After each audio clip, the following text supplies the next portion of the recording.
Hey guys, hope you're good. The last few weeks and months, I've been spending some time with some amazing creators, content strategists, brands, marketers, and quite a few of them are absolutely crushing it in 2024. And they all use very similar strategies to do this. So I wanted today to run you through the top 7, 8, 9 strategies that I'm seeing people use to create incredible brands on social media and then make those brands and social channels convert to paying customers. So let's dive in. The number one thing I see great brands and great creators doing is understanding their why. And I got this from the head of marketing at Stephen Bartlett and the Barrow CEO, Grace Andrews. Product photos do not belong on Instagram. And I will hang my neck on that line. Like, product photos do not belong on Instagram because people are not looking to be sold to. It's like a repellent to organic social media users. They don't want to see sales. They don't want to feel like they're being sold to, and they don't want to feel like they're consuming something that's an ad, which is why Red Bull do it so well, because you go on their feed and they're creating a feeling, a community, a connection, which is what we need to achieve with our social media chat, like our social media organic channels. Because it's also really important to remember that social media is just one of your channels in your marketing mix, or it should be anyway. So in my opinion, are your opportunity for reach, and the content should be all about kind of reach, growth, connection, community. Don't, publish your what, publish your why, because the why is what's going to draw the connection in. If you want to feel energized, I know that I'm going to go and look on Red Bull. Brands like Red Bull know their why. It's to give people energy. And so every piece of content that they create creates that feeling. And because they know their why, they can create content around their why and create a community around their why. And that's when you get an incredible connection between people and the brand. So in 2024, I want you to really think, what is your why? What is the type of feeling you're trying to create? What is the community you're trying to create? And what unites them? And then how can you create content and serve that community? If you're struggling for ideas, there's a guy called George Heaton who runs a brand called Represent, and he is on a mission. And that mission is all about pursuing your highest self, mind, body, and soul. And if you check his Instagram, he lives and breathes the brand every day, and he's building a community of people who want to buy into that same mission. And that brand is absolutely crushing it because of what George is doing on social media. That is the blueprint. Just go away and copy exactly what he's doing. The second thing that killer brands and creators are doing in 2024 is being authentic. And I got this from my conversation with Cal Freezy. In a slightly weird way, YouTube is not going backwards, but it's really starting to reward authenticity versus Mr. Beastifying videos. And people might not understand what that is, but it's just, it's like retention hacking is what we call it, is where there's a cut every 3 seconds or just something ridiculous like that in order to keep people hyper engaged, to reward them with something new constantly. But we're starting to see a real influx now of kind of the opposite of that. I mean, Mr. Beast has spoken about how he started to slow down his content as well, because I think he just went too far in one direction. Yeah. And the reason I think this works is that authenticity equals trust. When someone's authentic and you feel like they're being genuine with you, you have a high level of trust. What happens when you trust people? It's very easy to part with your money because you believe in them, they don't bullshit you. And so when they create a product, you feel that they're going to be giving you genuine value and not trying to sell you on some bullshit. And you get that understanding and that trust because for the last year or 2 years, you've not been lied to, you've not been clickbaited. Everything this person has done has created value for you, and they've done it in a really genuine, authentic way. So again, if you're struggling for ideas here, check out Grace Beverly. All of her content is really minimal. It's kind of user generated, and she just speaks to her audience in a really authentic way. And so whenever she creates a product, people think, yeah, like I believe you've made an amazing thing for me and I'm going to run and buy it. And so she sells out of pretty much everything that she creates because of that. So go and check out Grace. I think she is a killer at creating authentic content and authentic brand. The third thing that creators who are crushing it are doing in 2024 is using philosophies like the banger bank, which I got from Michael Cochran, who is the former head of social at Ryanair. Here's what this meant for him. When we started creating the frequent 10 pieces of content across static and across video per week, we then started to see which content was performing and being sticky. And we put it into what we call the banger bank. If it hit a certain amount of views, 100,000 at first, and that's a lot for most brands, but for us it was like, that's our starting point. We put it into the bank. And basically over a 16-week period, we then created like 160 plus videos. And when we started to get there, the bank was reaching a surplus, a certain level. I think 50, 60, 70 of really good video content that were getting more than 100,000 views. So at that point, we went, okay, now we can reduce the amount we're making every week from 10 to 8 and bring 2 from the bank back into the plan for it to be published again.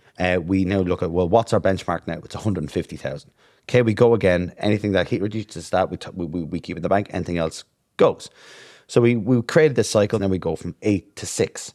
We did it again. We went from 6 to 4 and we created this beast, and that was delivering 3 or 4 million views. So this strategy is all about seeing what does well and then creating more of what's doing well. And I've tried this with a bunch of my clients, TikTok accounts, Instagram accounts, YouTube accounts. And what I can say is, don't take his words here word for word, because if you post exactly the same reels again and again and again, you'll probably get punished. And I've seen accounts get punished for doing that. But definitely it can work with you, making slight tweaks to content. And actually, I would just extrapolate this idea further back. And because if you're in a place where you actually haven't posted that much, what I would do is take Michael's philosophy of seeing what's working, but look for other people, see what's working for other people in your niche, and then see how you can give your unique angle to that type of format. So, write down the script of their content and then go, well, if I was giving my opinion instead of their opinion here, could this format work? Could that same hook work, but I give my own opinion or my own spin on things? So the third thing that these people are doing really is creating more of the type of content that is resonating with their audience, or extrapolate this idea one level further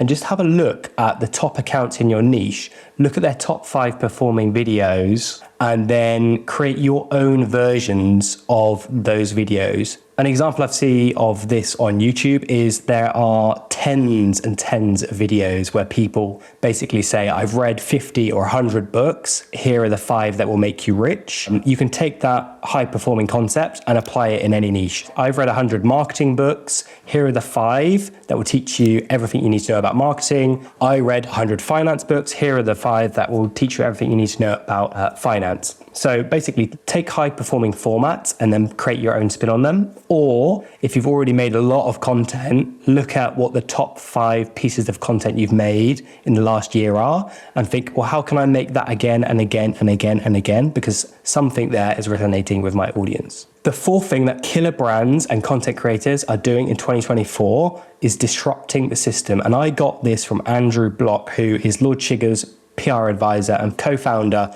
of Frank, a PR agency that he sold for 8 figures. And really what he means is, in today's world, you can reach millions of people at the click of the button with paid ads on Facebook and Google and all these ways, but it's really hard to get a message to cut through. And so really, to get your message and your brand to cut through, you have to think outside the box. Here's an example of what he did with HP sauce. HP sauce, brown sauce, people have it on a fryer, but they don't think about it for anything else. How can we get people to use it more? We started off looking at British things that were iconic. We stumbled across the sport of snooker. So one of the greatest players in snooker history, Jimmy White, real legend of the game. We approached him and asked him if he would consider changing his name from Jimmy White to Jimmy Brown to commemorate this deal. He loved it and he thought it was the funniest thing ever. Got it changed by deed poll. Jimmy White became Jimmy Brown for the tournament. So we got our lawyers to write a letter to all of the broadcasters, to all of the media, saying our client, Jimmy White, has changed his name legally by deed poll. He's now Jimmy Brown. We need you to refer to him by this name for the duration of the Masters tournament. And the broadcasters completely sort of played into our hands. Every time he sort of went on to play, it was talked about. And there's all these kind of merchandise stands, and they're selling Jimmy Brown T-shirts and scarves and flags, all with Jimmy like holding bottles of HP sauce. And it was like, my God. And this to me was the reason I love this campaign, because that is talkability in action. As you can see, the easy answer there in today's marketplace would be run a Facebook ad campaign for brand awareness on HP Source. But actually, what you want to do is sit in a room and just come up with something really unique that is gonna create headlines, because basically majority of content marketing is wallpaper. People just scroll past it in seconds. Only 5, 10, 15, 20 campaigns will ever cut through, and you want your campaign to be that. So you need to do something really unique, and probably something that is non-traditional, something that's going to spark conversation. And use the formulas that he talks about: sex, emotion, human connection, controversy. Is your campaign going to land on the Mail Online as a newspaper article? If it's not, then park it to the side and come up with something more exciting. The fifth thing is competing on brand. And again, this is an example I got from Andrew. He was working with Compare the Market, who were a company who were about to go bust in the UK. They basically couldn't compete on pay per click on Google search for Compare the Market as an online insurance broker. And what they actually did is they went away, some students got drunk in a pub, and they came up with this idea of Compare the Meerkat, where this insurance search comparison site is owned by a meerkat called Alexander Orlov. And they ran campaigns here, creating this character, and they were phenomenally successful. And what that meant is that people no longer searched car insurance comparison site, they searched Compare the Meerkat. And so that brand is now competing on brand. It's not competing on pay-per-click. The campaign basically saved the company. And that was a real example of PR working with advertising to solve a business solution, because the most important thing about it was people were now searching for Compare the Market, not for cheap car insurance, which completely transformed their business. And in today's marketplace, you don't want to be a commodity. You don't want to be competing on paid spend. Again, you want to be competing on brand, just like George Heaton would represent, just like Grace Beverley's brands, just like Compare the Meerkat. You want people to be just searching your name, searching your brand into Google. You don't want them searching for generic product name. So think about how can you do that. And again, it's similar to the previous examples I've given. It's about having that connection, that personal connection, because you've got a really strong why. It's about being really authentic, building that personal connection. It's about doing something really interesting, exciting, and just thinking outside the box. The sixth thing that killer brands and content creators are doing in 2024 is being reactive. So reactive content is your time where you can jump on a news trend, jump on something that's a trending topic, and ride that wave. And I got this when talking to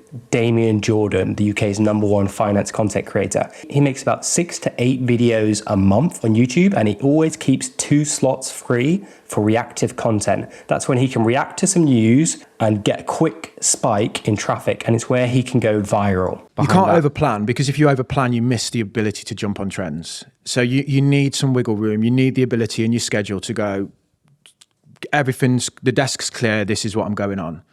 So if I can make 4 evergreen videos a month, there's a predictability there in terms of I can put an editor on those. So I've recently taken on an editor, it was just me. The editor can edit 4 evergreen. I'll know that an evergreen video will generate at least £1,000 in ad revenue, at least.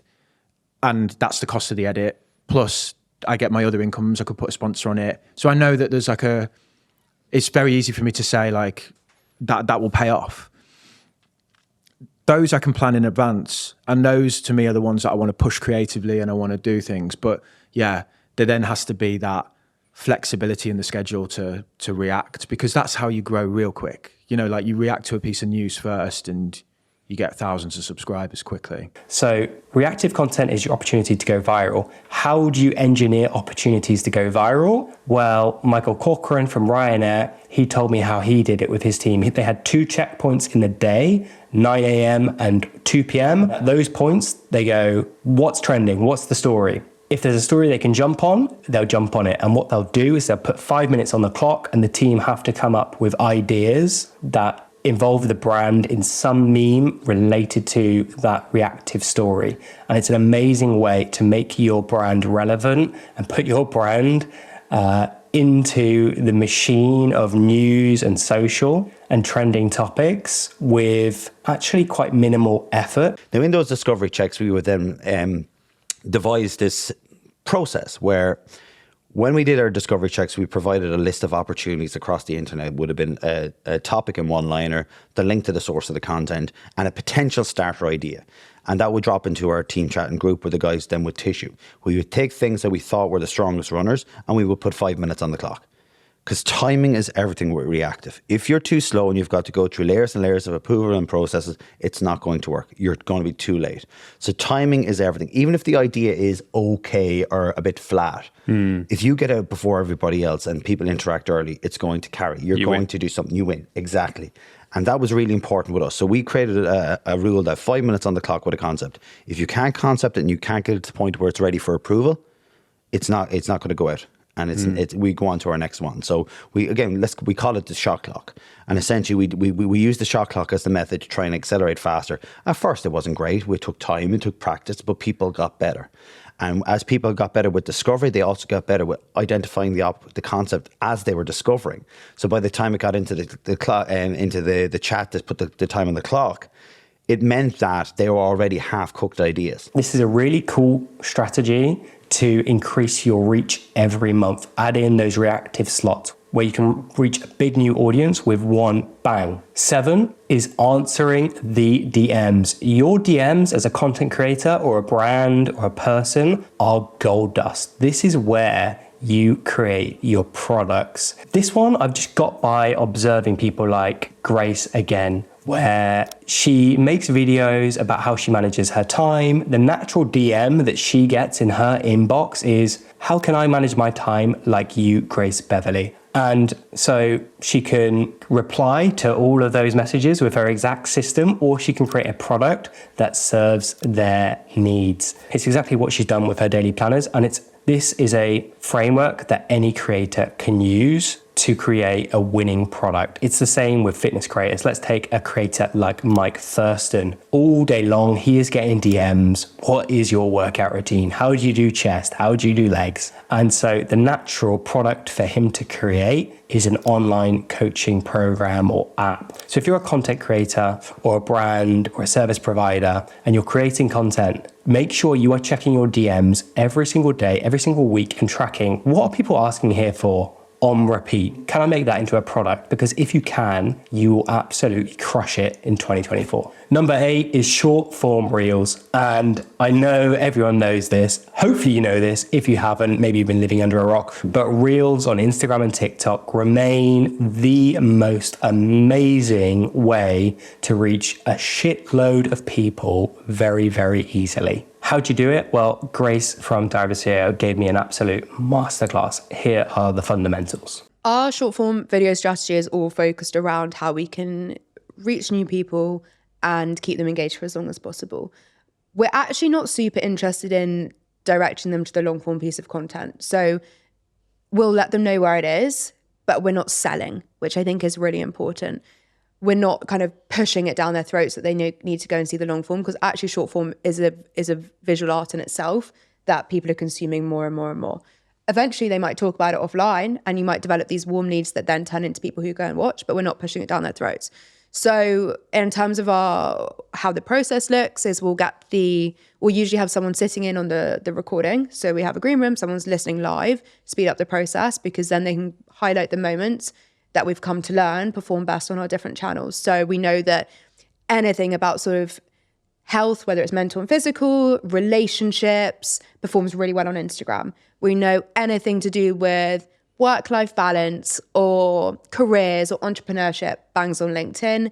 We know that on TikTok, the craziest things happen. So anything from a 10-minute clip of, we shared this week a 10-minute clip of Maisie Williams literally sobbing and breaking down in tears, and it's got 7 million views, to 2-second behind the scene moments. TikTok's our space where we do a lot of experimental stuff. So we'll get the long form piece, someone will sit in, they'll highlight those key moments. They'll then take that. Sometimes it's an editor, sometimes it's a social person. If they can't be live, they'll be watching the recording. They're marking down the moments. And then it will go to our kind of dedicated clips editors, of which we have 2. And sometimes we work with freelancers if there's a volume of them as well. And they will work religiously to make sure that those clips have the perfect story arc, the best hook possible, which might not be the start of the clip. You might be dragging the middle to the start so that you get those people in. Those first 3 seconds, as we all know, those first 1.5, 2 seconds are the most pivotal to your watch time. If you can get them in for that, you're probably going to hook them for 5, 10, 15, which means your content is going to get shown to more people. So that's why that's so important. And then to come back to your story arc, has it got a beginning, middle, and end? Is it serving a point? Do you finish the clip going, cool, I learned something, or that was interesting, or that felt complete? And I think that's really missing from a lot of people's content at the moment. They will see the podcast, slice it up, maybe using the kind of some of these AI tools, which I don't think are producing the best clips yet. And you'll kind of end up with a bit of a washy, unproduced point. So that's kind of the basic level. And we're also not set on every podcast episode must produce 10 clips. Some episodes will get 20 clips. Some episodes will get 2. But we're not going to compromise the standard to force them to happen. So I think it's also really important to have flexibility, because not every guest is perfect for every platform. And forcing and repurposing it straight into those other platforms is probably not going to be where the audience are going to, best receive it. So really think about your platforms, really think about that story arc and that 3-second hook. And then, short form has evolved so much in the last few years. How can you level it up? Can you bring graphics in? Can you bring sound in? Can you bring BTS moments in? Can you bring comedy in? What can you do to level up that clip to make it as engaging as possible? And we're testing stuff all the time, from the subtitle style. Are we doing dynamic subs? Are we doing colorful subs? Are we moving the hook from the middle to the start because actually that's more engaging? Are we trying 10-minute clips? Are we trying 10-second clips? We're just constantly trying new things because it's the only way we can learn what the sticking points are right now. And I say right now because they'll probably change in 3 months. Yeah. The platforms change, the trends change. So it's all about just constantly trying new things, analysing, seeing what worked, seeing what didn't, and doing more of what did. 8 is the ladders of wealth creation that I got from Nathan Barry. This is basically your roadmap as a creator, and you've got to climb the different steps of products and services. And the first principle, basically, of the ladders of wealth creation is basically time for money. Yeah. Where you're working for someone. The next ladder, if you move across, goes a little bit taller, and that's where you have your own services business. Mm-hmm. But then the next ladder is a productized service. And I think a lot of people are like, oh, what's the difference between service work and productized? Like that's a very small difference in theory, but it's a very large difference in the skills you need to learn. And then the final ladder is just straight up products.